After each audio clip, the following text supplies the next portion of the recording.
told you that I used Merleau-Ponty's Phenomenology of Perception as the philosophical foundations to my work, and that gave me a lens to view people with profound intellectual and multiple disabilities through, that created an opportunity to listen in different ways. I'm going to tell you just a little bit about the Phenomenology of Perception. It's a massive, great chunk of a philosophical text, and there is a series of films on YouTube by a chap who YouTubes as Absurd Being, in which he goes through the book chapter by chapter trying to figure out what it's about. That I found like a really nice companion as I was doing the same thing. I'm reading it going, oh, I wonder what this is about, and then you listen to Absurd Being and go, oh yeah, I sort of thought that too, and between the two of us, you know, you figure stuff out. But there was a few bits that became particularly relevant to my work, so I was just going to try and articulate those for you now. So the first thing to understand is that the Phenomenology of Perception is an attempt to describe the experience of living. So it's not an attempt to describe life as it is, it's an attempt to describe life as it is lived. So to do that distinction, things like optical illusions are really useful for doing that distinction. So do you know the optical illusion where you have the two lines, hang on a minute, I'll draw it for you, that are the same length, but the arrows on the end of the lines make them look different lengths? You know, that one? It's called the Muller-Lyer optical illusion. And that distinction between life as it is and life as it is lived is illustrated by that. A description of life as it is will tell you that the two lines are the same length, and a description of life as you live it will tell you that the experience of the two lines is of them being of different lengths. And it's not an argument. He's not saying, oh, the lines are different lengths. He's saying the experience of the lines as different lengths. And so he's describing the experience of living. He's not arguing that this is the way life is. He's saying this is how life is felt and lived and experienced. I get the feeling that he was a young philosopher and he spent a lot of time alone in his bedroom drinking coffee and smoking cigarettes, but it's a beautiful read. So one of the things that he says is you are this movement of consciousness through time, and you experience yourself as a movement towards the world. And it's such beautiful writing. So he says you've got the whole, he calls it the phenomenal field, everything that you can perceive.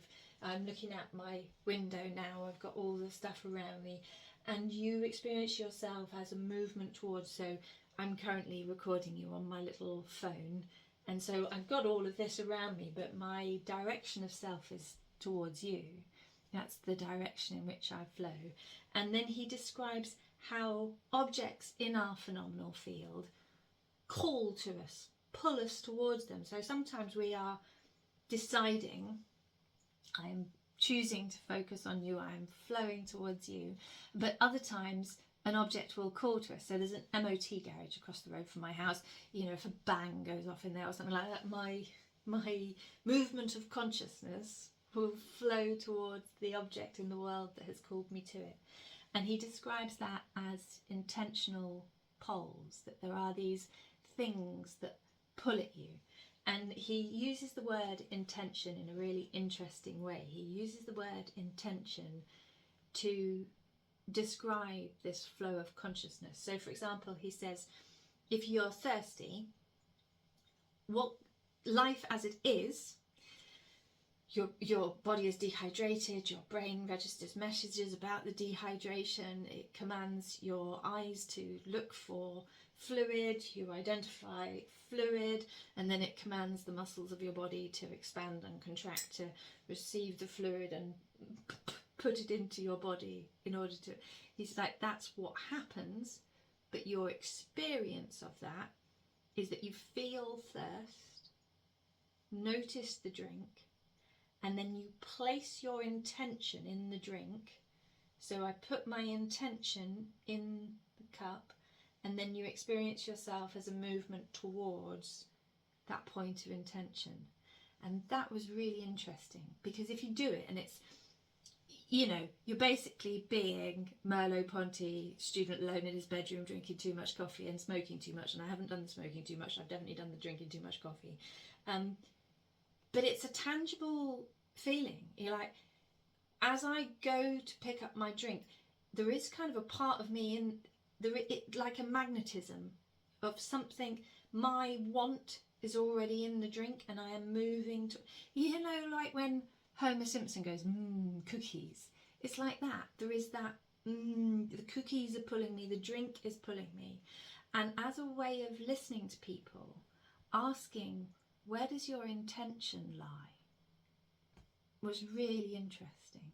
Yeah, if you're looking at somebody as a flow of consciousness through time, and you're seeing them kind of going